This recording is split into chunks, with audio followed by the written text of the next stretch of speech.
ಮನುಷ್ಯ ದುರಾಸೆಯ ದಿಕ್ಕಿನಲ್ಲಿ ದಿಟ್ಟ ಹೆಜ್ಜೆ ಇಟ್ಟು ನಡೆಯುತ್ತಿದ್ದಾನೆ. ಮಾನವೀಯ ಮೌಲ್ಯಗಳು ಮತ್ತು ಮನುಷ್ಯತ್ವವನ್ನು ಮರೆತು ದಿನೇ ದಿನೇ ದಾನವನಾಗುತ್ತಿದ್ದಾನೆ.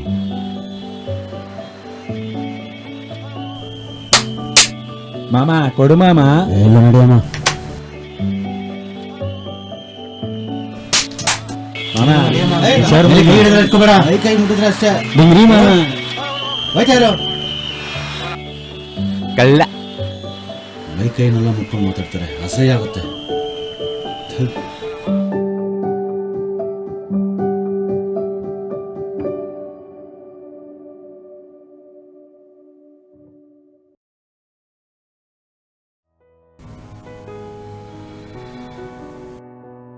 ಈ ಬೆಂಗಳೂರಲ್ಲಿ ದಿನ ಆಫೀಸ್ಗೆ ಹೋಗಿ ಬರೋಷ್ಟರಲ್ಲಿ ಪಾಕಿಸ್ತಾನ ಬಾರ್ಡರ್ ಯುದ್ಧಕ್ಕೆ ಹೋಗಿ ಬಂದಂಗೆ ಆಗುತ್ತೆ.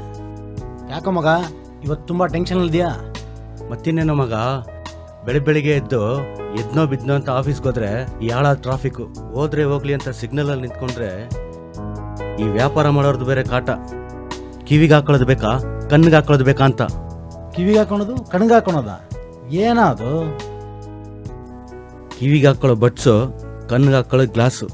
ಓ ಅದಾ? ಅದೆಂಗೋ ಹಾಳಾಗೋಗ್ಲಿ ಮಗ, ಇವ್ರ ಕಾಟನ ಹೆಂಗೋ ತಡ್ಕೋಬಹುದು. ಆದ್ರೆ ಇನ್ನೊಂದು ಗ್ಯಾಂಗ್ ಇದೆ, ಇಡೀ ಬೆಂಗಳೂರು ಸಿಟಿ ಟ್ರಾಫಿಕ್ ಸಿಗ್ನಲ್ಗಳಲ್ಲಿ ಇವ್ರದೇ ಅವಳಿ. ಯಾರೋ ಮಗ? ರೌಡಿಗಳ? ರೌಡಿಗಳ ಕಾಟ ಅಂದ್ರೆ ಹೆಂಗೋ ತಡ್ಕೋಬಹುದು ಮಗ, ಆದ್ರೆ ಇವ್ರು ಅವ್ರಿಗಿಂತ ಡೇಂಜರು. ಹೌದಾ? ಯಾರೋ ಅದು? ಏ ಮಾಮ, ಏ ರಾಜ, ಏ ಮಾಮ ಕಾಸು ಕೊಡೋ, ಅವ್ರದ್ದು. ಓ ಅವರ? ಅವ್ರದೆಲ್ಲ ಮಾಮೂಲಿ ಬಿಡ ಮಗ, ಒಬ್ಬರದೊಂದೊಂದು ಕೆಲಸ. ಪಾಪ ಅವ್ರೇನ್ ಮಾಡಕ್ಕಾಗುತ್ತೆ, ಅವ್ರ ಹೊಟ್ಟೆ ಪಾಡು. ಅವ್ರದ್ದು ಹೊಟ್ಟೆ ಪಾಡು ಅಂದ್ರೆ ನಮ್ದು ನಾಯಿ ಪಾಡು. ಹೋಗಿ ಹೋಗಿ ನಿನ್ನ ಹತ್ರ ನಾಯಿ ಹೇಳ್ತಿದ್ದೀನಲ್ಲ. ಸರಿ ಅದೆಲ್ಲ ಬಿಟ್ಟಾಕು, ಹೋಗಿ ನಿಂಬೆಹಣ್ಣು ಜ್ಯೂಸ್ ಇದೆ ಕುಡಿ, ಸ್ವಲ್ಪ ಕೂಲ್ ಆಗ್ತೀಯ.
ಸರ್, ಆ ದೇವ್ರು ನಿಮ್ಮಂಥವ್ರ ಹತ್ರ ಕಿತ್ಕೊಂಡು ನಮ್ಮಂಥವ್ರು ಕೊಟ್ಟಿರೋದು ಏನು ಗೊತ್ತಾ?